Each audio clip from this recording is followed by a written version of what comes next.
Hello, church. Welcome to this week's message. My name is Henry Loke. This is God's Feeding Station. It's an honor to be with you again this week as we continue in the book of Isaiah and continuing in chapter 13, verses 6 through 18. A lot of verses today, but you'll see why we're covering so many. It's all basically pretty simple and the same message. We could have titled this The Day of the Lord, Part 137, because we've been talking about this for a while. What pride is going to bring, and the retribution that's coming upon those that oppose God. Definitely in the form of Babylon, for one. And again, Babylon is the main focus today, but it stands for all who go against God. And so the day of the Lord, it's a day of complete helplessness. Creation will tremble at its core, and boundless human cruelty will be released on the land. And the cause of this is pride. We have beat that horse to death, but we will continue to do that because pride is a prevalent sin today. And so we need to take these lessons and apply them to our lives today.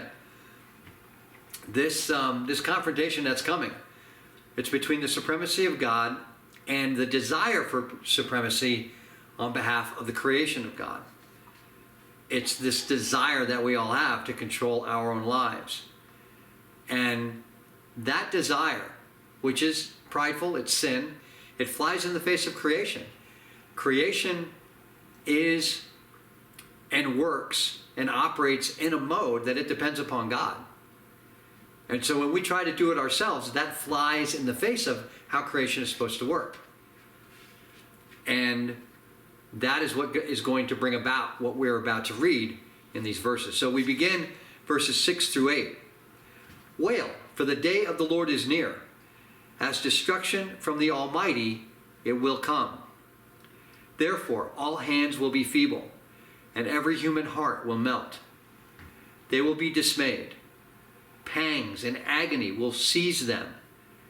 They will be in anguish like a woman in labor. They will look aghast at one another, and their faces will be aflame. It's a fearful thing. A fearful thing it is to fall into the hands of the Lord. The blow that is coming will be of such might and of such destruction that only God would have brought it. And those that oppose God will not be able to function. They will not be able to oppose who they see as their enemy, and they're not going to be able to support themselves in the fight. The complete result of what God is going to bring is helplessness and impotence. And this is what, when you weigh things in the balance, right? Human greatness, human glory, when it stands in opposition or when it stands in comparison to God's glory and God's supremeness. Human power is nothing. God's power puts it to shame. So God says Isaiah says that their courage will leave them, desert them. They will be so gripped with fear that the weapons will just drop from their hands and they will flee in terror. They will run for their lives. And so what does this mean for us? How does this apply to us today? I think it's a very simple question. In whom and in what do I trust? And who will defend me before Almighty God? If the answer to either one of those questions is anything but Jesus the Christ, I'm in trouble. We're in trouble. Because as the song goes, just in his righteousness alone, faultless I stand before the throne. There is no other person, no other thing to put our trust in other than Jesus. Because it is only in him will we be found not guilty when we stand before the judgment throne. So we continue, verses 9 through 13. Behold, the day of the Lord comes, cruel, with wrath and fierce anger, to make the land desolation and to destroy its sinners from it. For the stars of the heavens and their constellations will not give their light. The sun will be dark at its rising, and the moon will not shed its light. I will punish the world for its evil, and the wicked for their iniquity. I will put an end to the pomp and to the arrogant. I will put an end to the pomp of the arrogant, and lay low the pompous pride of the ruthless. I will make people more rare than fine gold, and mankind than the gold of Ophir. Therefore I will make the heavens tremble, and the earth will be shaken out of its place, and the wrath of the Lord of hosts in the day of his fierce anger. At the wrath of the Lord of hosts in the day of his fierce anger. I need to read what's written. Therefore I will make the heavens tremble, and the earth will be shaken out of its place at the wrath of the Lord of hosts in the day of his fierce anger. This is the universal nature of God's judgment, and the reason for it is pride. Pride, pride, pride, pride, pride. The pride of man, it is what provokes this coming disaster. And everything will be caught up in it.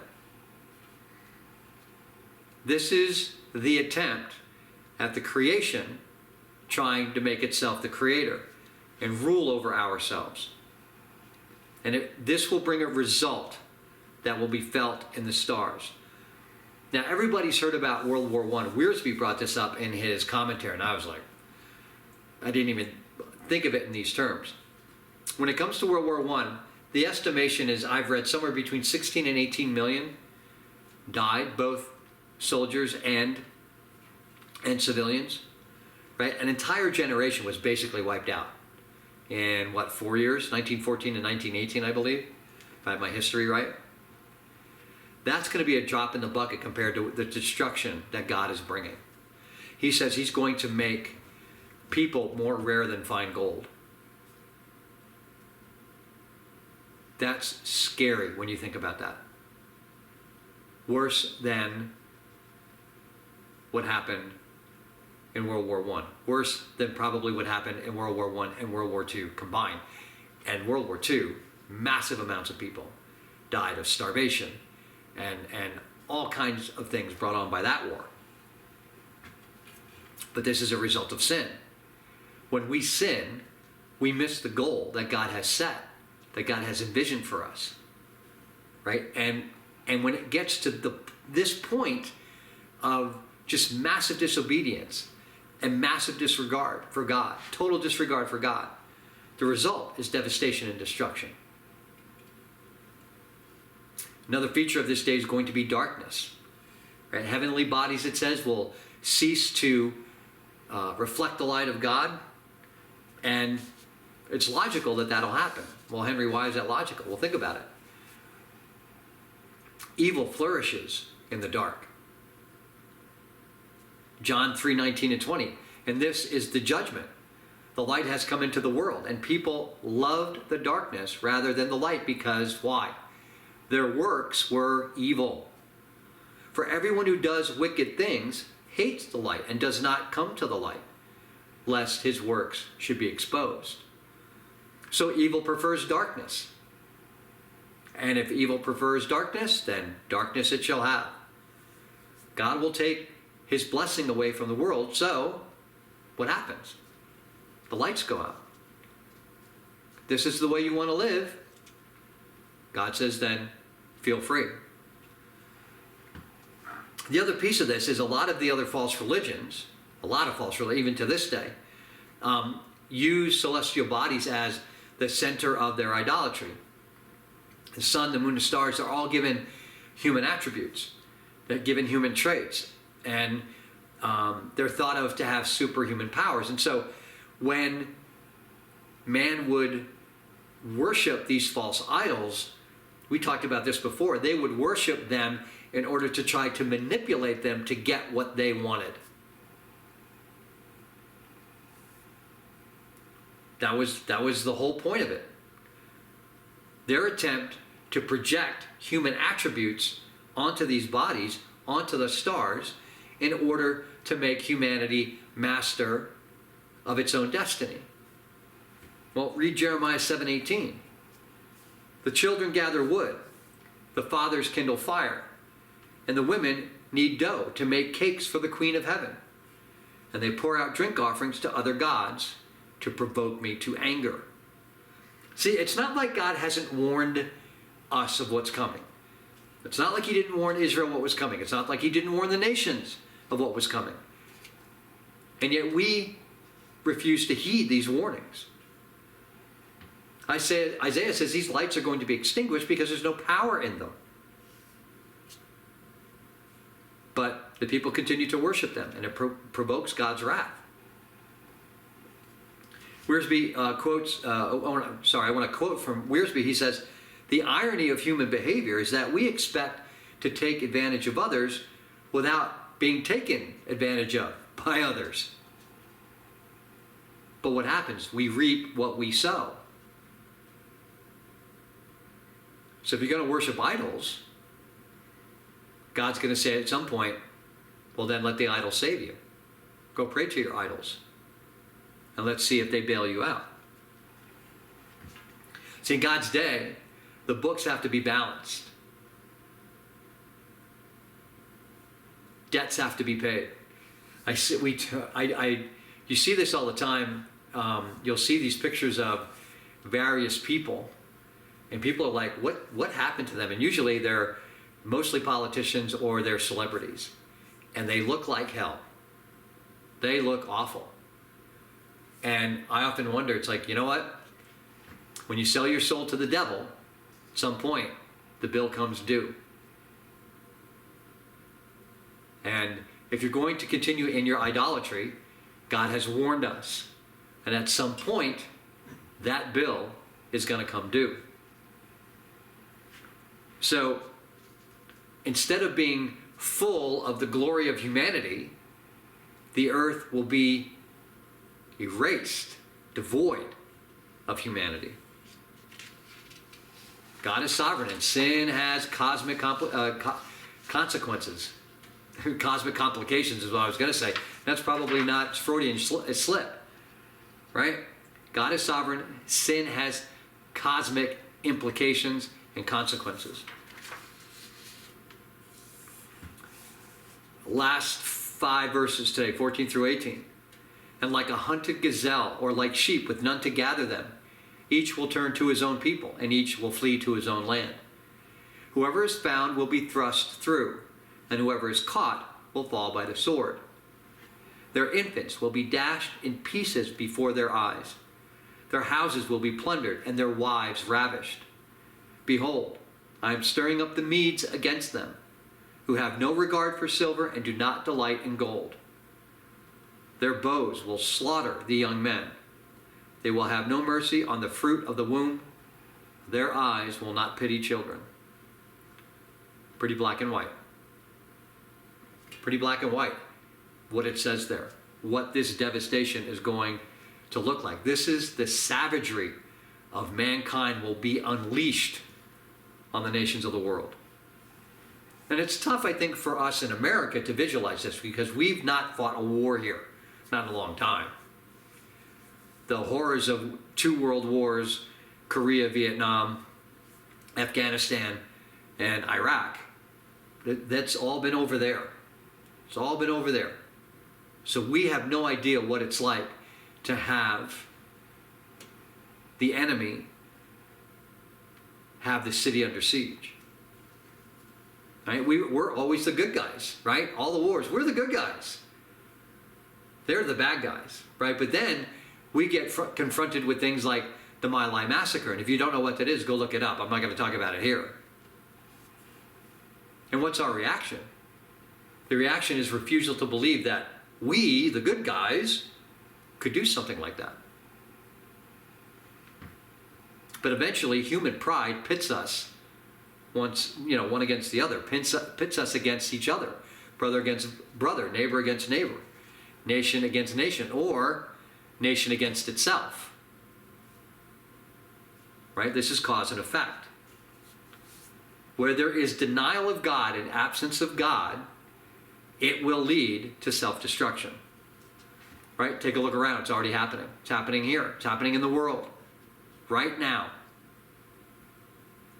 And you may not think it is, And if you're watching the mainstream media, NBC, CBS, ABC, CBS, NBC, Fox, even Fox, for you conservatives out there, you're not getting a lot of truth.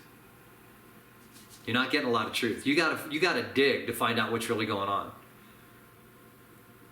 So you may think it's all, tariffs and the stock market. There's a lot more going on in all that stuff right now. The enemy is at the gates. A lot of us are just too naive to realize it. Right? People in this day, people in the Near East knew exactly what was going on. Right? When they read and Isaiah spoke these words, or they read these words, they knew exactly what was going on because they were under siege all the time. It was always one nation fighting against another, coming in to conquer or try to conquer. They knew exactly what Isaiah was talking about. And as people fled from the coming armies, people are fleeing now from the cities of today's world. It's happening here in Colorado. Been talking to a real estate agent. They expect a record number of homes on the market in the next 3 or 4 months because people are leaving this state in droves. Why is that? Well, you have a lot of states, you have a lot of countries that are adopting godless policies. And as a result, you see an increased number of people leaving. Right? There's a mass exodus happening here in Colorado right now. Right? As of 2023, we're the 8th most violent nation. Sorry, we're the 8th most violent state in the nation. That's Colorado. We're in the top 10. Gee, that's an achievement. Look at the bill it's in the world. I don't think it's passed yet. But they want to pass a bill about transgenderism.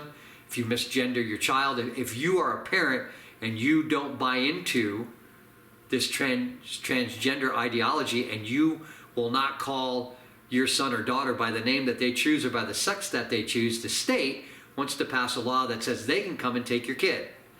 Go look it up. I wish I had written down the bill number and I forgot to do that. There'll probably be a blog post about that sometime in the near future. But I want to make sure I have my ducks in a row when I give you all those details. But I know that's a detail for sure. And there's a bunch of other stuff in it that's utterly ridiculous. Right? And they shut down debate. They don't even want to debate it. They don't want anybody opposed to this to have a say. That's a fact. And you can go look that up.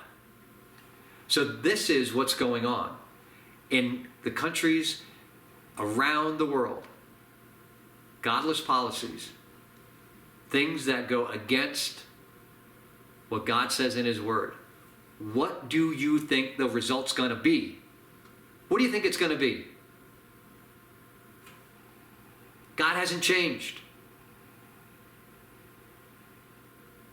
We really want to take the day of the Lord lightly? And I will confess I probably do at times. And that's a huge mistake. But this is what's going on in this world. The same thing that happened back in the days of Isaiah are happening now. They just take a different form. But it's still sin. Isaiah says refugees are going to fill the roads trying to flee. And there's going to be no place to go. Because you know what? When the soldiers in the invading armies are done looting, that's not going to be enough to satisfy that smell of blood. And so they're going to look to satiate that. And where do you think they're going to go? They'll look for anything and anyone to slaughter.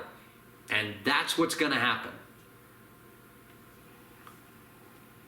The thirst for blood always catches up with mankind. Always. God says He's going to use the Medes. Go read history. Don't have a lot of time to get through it now, but they, along with the Babylonians, took care of Assyria in 609 BC, and then they will turn on their allies, and they will join with the Persians, and they will destroy Babylon in 539 BC.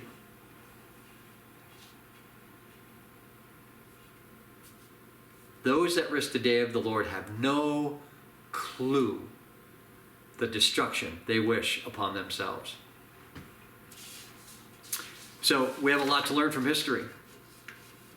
We have a lot to learn from all the descriptions of the day of the Lord. We risk making the same mistakes that the nations of the past made. And if we can continue down the road that we are on, we're going to suffer the same fate. Now, the hope, there's always hope. The hope is in prayer, right? The hope is in God. The hope is in Christ. The hope is that join in prayer, all of us, to pray against this evil, to pray for change of hearts, to pray for men and women of strong faith to rise up and lead the nations of the world, to stand strong. But we have to stand strong. We have to stand strong in prayer. We have to stand strong in faith. You know, I have a grandson now. Oh, God, I'm getting old. Lord, I am getting old. But I have a grandson now. I want a God-fearing nation for him, for his future.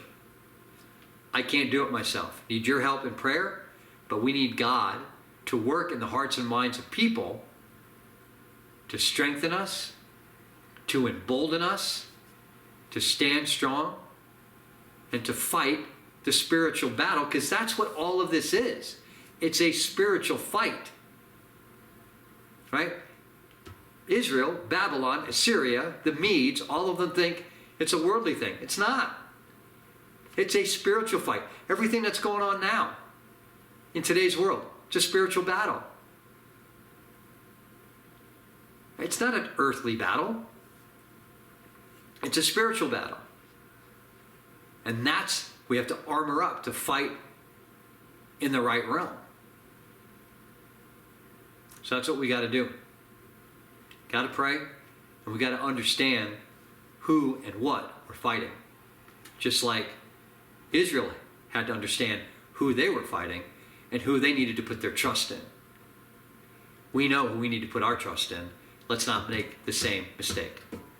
Right? I'm done ranting. Have a great week, and Lord willing, we'll see you next week. Thanks for being here. Love you guys. Take care. Bye-bye.